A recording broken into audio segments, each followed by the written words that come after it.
ఇప్పుడు మీ విషయానికి వస్తే 25 ఇయర్స్ ఎక్స్పీరియన్స్ ఉంది. జంట మీ దగ్గరికి పిల్లలు లేకుండా కలవకుండా వస్తే ఎలా ఉంటుంది? స్టెప్ బై స్టెప్ ప్రొసీజర్ ఎలా ఉంటుంది? కొందరికి ప్రెగ్నెన్సీ వచ్చినా అబార్షన్స్ అవుతూ ఉంటాయి. అలాంటి వాళ్ళకి కూడా ఇక్కడ ట్రీట్మెంట్ ఉంటుందా? ఐవీఎఫ్ సెంటర్కి రావాలంటే ఎగ్ మిక్స్ చేస్తారేమో, స్పర్మ్ మిక్స్ చేస్తారేమో, మనదేనా కాదా అన్న ఒక డౌట్ అయితే చాలా మందికి ఉంటుంది. ఇది చాలా ఇంపార్టెంట్ విషయం అండి. మా ఓన్ కజిన్ 7-8 మిస్క్యారేజెస్ జస్ట్ ఒక స్కాన్ లో ఐడెంటిఫై చేశాం. బేబీ డెలివరీ చేశాం 1 year. 10-15 ఇయర్స్ అయినా పిల్లలు కాకుంటే ఇప్పుడు మీ దగ్గరికి వస్తే వాళ్ళకు పిల్లలు కలిగే భాగ్యం ఉంటుందా? ఐవీఎఫ్ ట్రీట్మెంట్ వల్ల కలిగే బిడ్డ హెల్తీ బేబీనే ఉంటుందా? ఇప్పుడు నార్మల్ గా పుట్టే వాళ్ళకి కూడా 4% ఉంటాయి. ఐవీఎఫ్ లో పుట్టే వాళ్ళకి 6% around 70%, 80% per cycle success rate. ప్రస్తుతం నాతో పాటు ఉన్నారు డాక్టర్ లక్ష్మి చిరు మామిళ్ళ గారు. 25 years experience, consultant fertility and medical director కూడా. మేడం నమస్తే.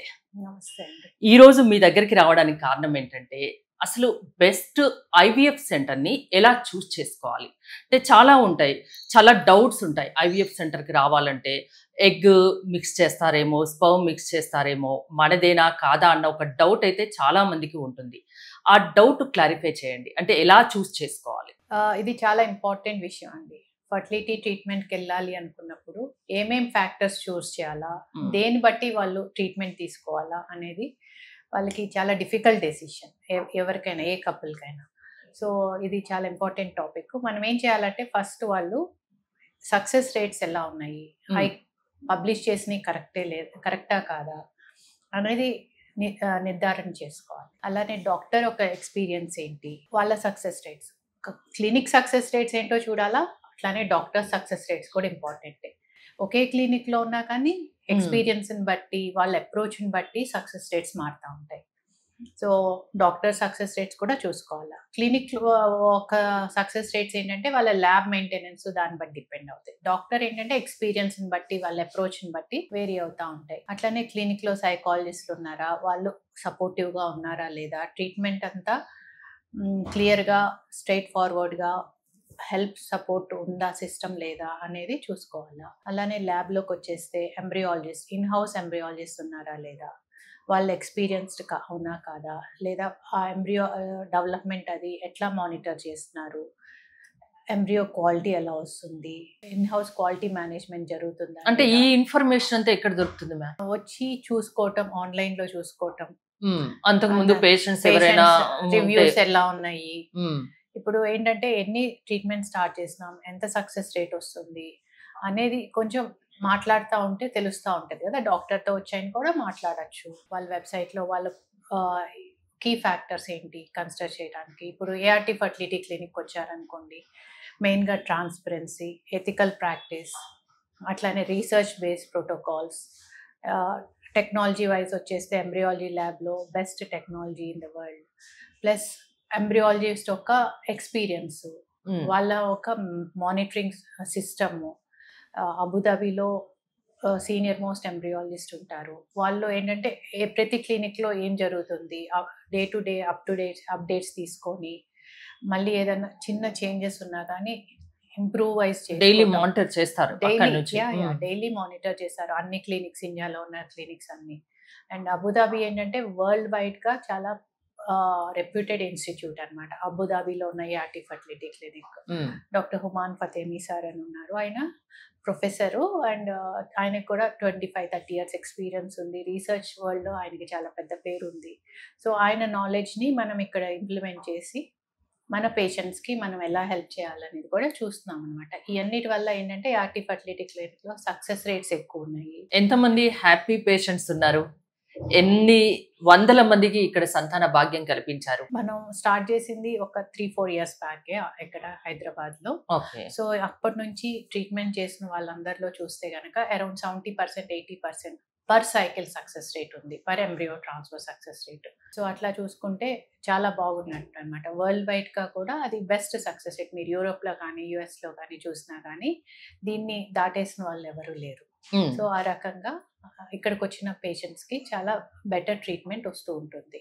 సో ఇవన్నీ ఫ్యాక్టర్స్ ఎక్కడికి వెళ్ళినా కానీ యూజువల్గా పేషెంట్ యాటిట్యూడ్ ఎలా ఉంటుందంటే ఒక 5,000 తగ్గిస్తున్నాము లేదా 10% డిస్కౌంట్ ఇస్తున్నాము అనేసరికి అటు షిఫ్ట్ అవుతూ ఉంటారు. కానీ ఏంటంటే నేను చెప్పేది ఏంటంటే ఆ 5% 10%లో వాళ్ళకి సక్సెస్ అవ్వలేదు అనుకోండి, హోల్ ట్రీట్మెంట్ ప్రాసెస్ వేస్ట్ అయిపోతుంది. ఎమోషనల్ గా వాళ్ళు చాలా డిస్టర్బ్ అవుతారు. మళ్ళీ నెక్స్ట్ ట్రీట్మెంట్కి వెళ్ళాలంటే చాలా ఇబ్బందిగా ఉంటుంది.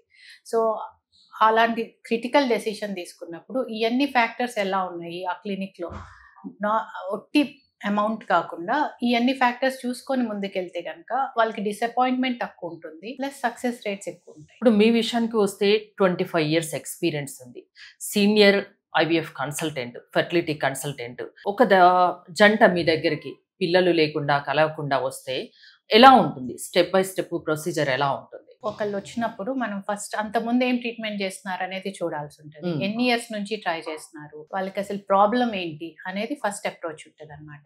ఫస్ట్ స్టెప్ ఎప్పుడైతే వాళ్ళు మన క్లినిక్ వస్తారు అది చూశాక ఒక్కొక్కసారి మేల్ ఫ్యాక్టర్ మగవాళ్ళల్లో ప్రాబ్లం ఉండొచ్చు, ఒక్కొక్కసారి ఆడవాళ్ళల్లో ప్రాబ్లం ఉండొచ్చు. ఆడవాళ్ళల్లో ఏంటంటే ఎగ్ డెవలప్మెంట్ ప్రాబ్లం కానీ అలా ఉందనుకోండి, సింపుల్గా మనం మెడిసిన్స్ ఇచ్చేసి ట్రీట్ చేస్తాం. అండ్ అలా ఇచ్చిన వాళ్ళల్లో ఒక 3 to 6 months చూస్తే ఒక 40-50% మంది ప్రెగ్నెంట్ అయిపోతారు.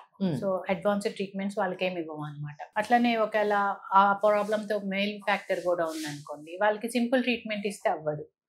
సో వాళ్ళకి మేల్ ఫ్యాక్టర్ ఎంత సివియర్గా ఉందో చూసి దాన్ని బట్టి ఐవీఎఫ్ యాడ్ చేస్తాం. లేదా కొంతమంది ఆడవాళ్ళలో ట్యూబల్ ఫ్యాక్టర్ ఇన్ఫర్టిలిటీ ఉంటుంది, ట్యూబ్స్లో బ్లాకేజెస్ అలా ఉంటాయి.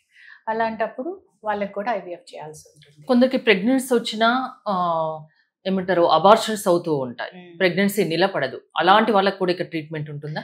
డెఫినెట్ గా అండి. ఇప్పుడు ప్రెగ్నెన్సీ మిస్క్యారేజెస్ అనేవి ఎందుకు అవుతున్నాయి అనేది చూస్తాం. కొంతమంది ఏంటంటే సెప్టమ్ అనేది ఉంటుంది లోపల పొర, చిన్న సింపుల్దే కానీ ఐడెంటిఫై చేయరు.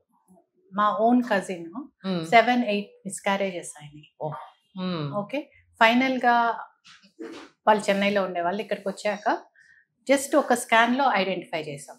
సింపుల్ స్కాన్ ఐడెంటిఫై చేసి అది క్లియర్ చేయంగానే బేబీ డెలివరీ చేశారు 1 year లో. సో ఆ చిన్న ప్రాబ్లమ్ ఉన్నది మనం ఐడెంటిఫై చేయగలగాల.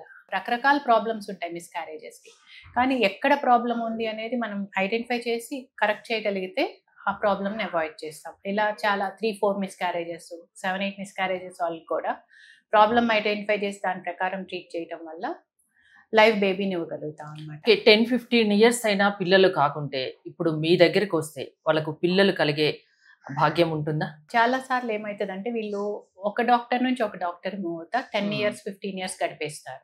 సో వాళ్ళకి ఏంటంటే అగైన్ ఏజ్ ఎంత, ఇప్పుడు వరకు ఏం ట్రీట్మెంట్ అయింది, నెక్స్ట్ మనం ఏమి ఇవ్వాలా, అది అప్రోచ్ ఉండాలన్నమాట. అయిందే మళ్ళీ మనం అదే ట్రీట్మెంట్ ఇచ్చామనుకోండి, ఎంత బెస్ట్ సెంటర్కి వచ్చినా ఉపయోగం ఉండదు. సో అయిన ట్రీట్మెంట్నే మళ్ళీ రిపీట్ చేసుకుంటానికి ఇష్టపడతా ఉంటారు. జస్ట్ మెడిసిన్స్ ఇవ్వండి, న్యాచురల్గా అవ్వాలి. 10-15 years అయ్యాక న్యాచురల్గా అవటం అనేది ఇంకా అవుట్ ఆఫ్ క్వశ్చన్. సో వాళ్ళకి నెక్స్ట్ ఐవీఎఫ్ అనేది చూడాలా, ఎక్కడ వరకు ప్రాబ్లం ఉంది, ఏజ్ ఎంత వరకు ఉంది, అది చూసి మనం ట్రీట్మెంట్ ఇస్తే డెఫినెట్ గా సక్సెస్ అవుతుంది. ఇక్కడ ఆర్ట్ ఫెర్టిలిటీ క్లినిక్స్ లో ట్రీట్మెంట్ ప్రొసీజర్ ఎలా ఉంటుందండి? ఎందుకంటే ఈ ఆర్ట్ ఫెర్టిలిటీ అనగానే అడ్వాన్స్డ్ టెక్నాలజీ అంటారు, సక్సెస్ పర్సెంట్ 70 ఎబోనే ఉంటుంది అంటారు. అంటే మీ దగ్గర ఎలా ప్రొసీజర్ ఉంటుంది? మెయిన్ గా మనం ఏంటంటే research based protocols, personalise treatment అని చెప్తామండి. ఆల్రెడీ మనం చేసిన వాళ్ళకి ఎలా సక్సెస్ ఇవ్వగలిగాము దాన్ని రివ్యూ చేసుకొని ఈ పేషెంట్ కి ఎలాంటి ట్రీట్మెంట్ ఇస్తే మనము సక్సెస్ ఇవ్వగలుగుతాము, బెస్ట్ ఎంబ్రియోస్ రాగలవు అనేది చూస్తాం. సో దాని ప్రకారం day to day hormone monitoring కానివ్వండి, స్కాన్ మానిటరింగ్ కానీ చూసుకుంటాం. దానివల్ల మనకి ఎగ్ క్వాలిటీ బెటర్గా వస్తుంది. తక్కువ ఎగ్స్ వచ్చినా కానివ్వండి బెటర్ క్వాలిటీ ఎగ్స్ వస్తాయి. అలానే ఆ ఎగ్స్ని మనం ల్యాబ్లో మంచిగా కండిషన్స్ అన్నీ మేనేజ్ చేసుకుంటా క్లాస్ 10,000 ల్యాబ్స్ అంటాం అనమాట. లోపల హెపా ఫిల్టర్స్ కానివ్వండి, లేకపోతే ఇంక్యుబేటర్స్, స్పెషలైజ్ ఇంక్యుబేటర్స్ ఇన్నే వాడుకోవాలి అని ఎక్కువగా ఇంక్యుబేటర్స్ని పెట్టుకొని తక్కువ పేషెంట్స్ది పెట్టుకోవటం అనమాట. ఒక 10 మంది పేషెంట్స్ ఉన్నారనుకోండి, అందరిది ఒకే ఇంక్యుబేటర్లో పెట్టి పద్దాకలా తీసి వేస్తుంటే మనకి ఏంటంటే డెవలప్మెంట్ ఉండదు. సో ఎంతవరకు మనం పెట్టాలి, పెడితే మనకి ఎంతవరకు బెస్ట్ రిజల్ట్స్ వస్తాయి, ఎన్ని ఇంక్యుబేటర్స్ వాడాలి, అట్లా నెంబర్స్ని క్వాలిటీని అంతా మెయింటైన్ చేసుకుంటే మనకి ఎంబ్రియో క్వాలిటీ బాగుంటుంది. అలాంటి క్వాలిటీ ఎంబ్రియోస్ ని మనం ట్రాన్స్ఫర్ చేస్తే మనకి రిజల్ట్ బెటర్ వస్తుంది అనమాట. ఐవీఎఫ్ ట్రీట్మెంట్ వల్ల కలిగే బిడ్డ హెల్తీ బేబీనే ఉంటుందా ఖచ్చితంగా? ఇప్పుడు నార్మల్ గా పుట్టే వాళ్ళకి కూడా లోపాలు ఉండొచ్చు. అది ఎవిడెన్స్ లో ఏం తెలుస్తుందంటే 4% లోపాలు ఉంటాయి.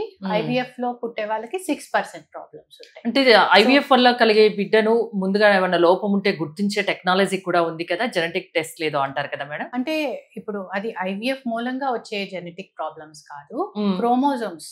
మామూలుగా ఎప్పుడు ఎంబ్రియో ఫామ్ అయినా కానీ క్రోమోజోమ్ ప్రాబ్లమ్స్ ఉండొచ్చు. అది ఎగ్ నుంచి రావచ్చు, స్పర్మ్ నుంచి రావచ్చు. ఏజ్ పెరిగే కొద్దిగా ఆడవాళ్ళల్లో కానీ మగవాళ్ళల్లో కానీ ఈ క్రోమోజోమ్ లోపాలు ఎక్కువ అవుతూ ఉంటాయి. సో అదేంటంటే మనం క్రోమోజోమ్ జెనెటిక్ టెస్ట్ ఎంబ్రియో మీద చేస్తాం.